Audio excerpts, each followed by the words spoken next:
There are wars and rumors of wars that are leading to the potential of World War III. The Bible prophesied there would be massive unrest in the Middle East that would lead to the Antichrist and his temporary peace treaty. In Daniel 9:27, written 2,600 years ago, it says, "Then he shall confirm a covenant with many for 1 week. But in the middle of the week he shall bring an end to sacrifice and offering, and on the wing of abominations shall be one who makes desolate, even until the consummation which is determined is poured out on the desolate." That, of course, in reference to the Antichrist and his peace treaty. In 2 Thessalonians 2:3, written about 2,000 years ago, that says, "Let no one deceive you by any means, for that day, the day of the Lord, will not come unless the falling away comes first, and the man of sin is revealed, the son of perdition." These prophecies tell us there will be massive war and unrest in the Middle East, and that the Antichrist, a false man of peace, will create a peace treaty to end that war for a certain time. And right now, in the past 24 hours alone, we've had massive things take place within the Middle East that could be leading to even the potential of a world war. Let's take a look at some of these events. Again, this is all within the past 24 hours. On October 27th, 2023, U.S. fighter jet strikes Iran-linked sites in Syria in retaliation for attacks on U.S. troops. U.S. fighter jets launched attacks early on Friday on 2 locations in eastern Syria linked to Iran's Revolutionary Guard. This is in retaliation for a slew of drone and missile attacks against the U.S. bases and personnel in the region beginning earlier last week. These strikes taking place in eastern Syria along the Iraqi border.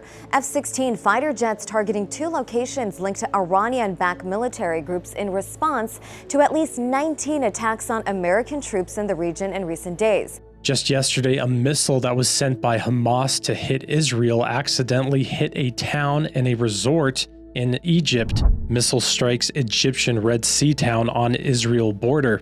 This is starting to affect many nations. Of course, the United States is talking about getting involved, and even China sent an aircraft carrier to the region in case things start to escalate into a bigger conflict. China deploys warships to region amid fears of wider conflict. Matthew 24, Jesus also told us wars and rumors of wars would take place as we head towards the end times. Seems like this is really happening on a worldwide scale more and more. Yesterday as well, the United States confirmed that 900 foot soldiers were being sent over to the Middle East. Approximately 900 troops have subsequently deployed or are in the process of deploying to the U.S. Central Command area of responsibility. I can confirm that they are not going to Israel, and that again, they are intended to support regional deterrence efforts and further bolster U.S. force protection capabilities. The Pentagon is saying this has nothing to do in relation to the Israel war, but let me just remind you that when the Vietnam War started, the United States first sent 3,500 Marines over there, seeming like a small deployment, but what eventually led to the mass casualties of the Vietnam War, which statistically on the Britannica website says that 2 million civilians on both sides of Vietnam ended up dying, and 1,100,000 North Vietnamese and Viet Cong fighters died as well. The United States military estimates that between 200 and 250,000 South Vietnamese soldiers died, and the Vietnam Veterans Memorial in Washington, D.C. lists more than 58,300 names of United States Armed Forces who were killed or went missing in action. There's also a few thousand other people who died from other nations. So when they say these small numbers, many times it starts off small, but as we see with Vietnam, it grew into massive numbers and a massive war. Which leads us to the update in Israel. It seems that they are moving forward with a progression of foot soldiers into Gaza. The consensus of everything coming out right now says that Israel has been sending small groups of people, foot soldiers, foot invasion into Gaza and then retreating back. But again, the consensus seems on every level that they're preparing. Israel is preparing for mass amounts of troops to potentially invade into Gaza. Israel continued its penetration into the Gaza Strip in anticipation of a ground incursion. Meanwhile, the fighting in the region is expanding. As Israeli troops, tanks, and armor conducted a raid into the central Gaza Strip for the second night in a row. The IDF says it struck a number of command and control centers and Hamas terrorists. The IDF also kept up its air campaign and says it has killed a number of Hamas leaders responsible for the October 7th massacre of Jews. We're seeing massive amounts of IDF movement near the Gaza Strip. Here's a few clips of that, with the Wall Street Journal saying that the Israeli military carried out what appears to be the biggest incursion into the Gaza Strip since the Hamas attacks on Israel on October 7th. News alert overnight. Israeli troops launching what's being called the largest ground raid into northern Gaza since the war began. And moments ago, the IDF confirmed it eliminated 5 Hezbollah cells that tried to launch rockets at Israel.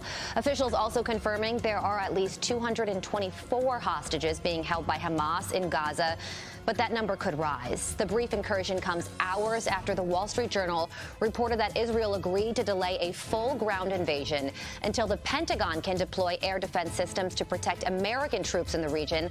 Those systems are expected to be in place later this week. All this turmoil in the Middle East and this unrest around Israel is truly setting the stage, and could be the ultimate stage where the Antichrist comes in and creates the peace treaty through all this unrest, and brings all the world truly on his same page and on his side by creating peace in the Middle East, and then all the world will marvel after the beast and follow him. 2 Thessalonians 2:9-10. The coming of the lawless one is according to the working of Satan, with all power, signs, and lying wonders, and with all unrighteous deception among those who perish, because they did not receive the love of the truth, that they might be saved. Not only will the Antichrist create peace in the Middle East, he will have false signs and wonders accompanying him, and he will eventually exalt himself to the status of God and break that peace treaty with Israel halfway through it. So as we see massive unrest in Israel and in the Middle East taking place, we should be watching for a potential man of peace or person to come and create peace in this scenario. As the Bible prophesied it, it will come. It looks as if this could potentially be this coming to that fruition. This is a pretty cool clip I wanted to add in. It's from northern Israel, where it looks like a massive pillar of a cloud is just appearing there over northern Israel. It's reminiscent, of course, of the pillar of cloud that led the Israelites in the book of Exodus. Pretty amazing. It definitely seems like we are living in prophetic times. Let's keep our eyes open on the times, stay in the word so we're aware of what's coming. Jesus said he gave us prophecy, so we're not caught off guard. Stay in the word. I pray you all are well. Thanks for watching, and God bless.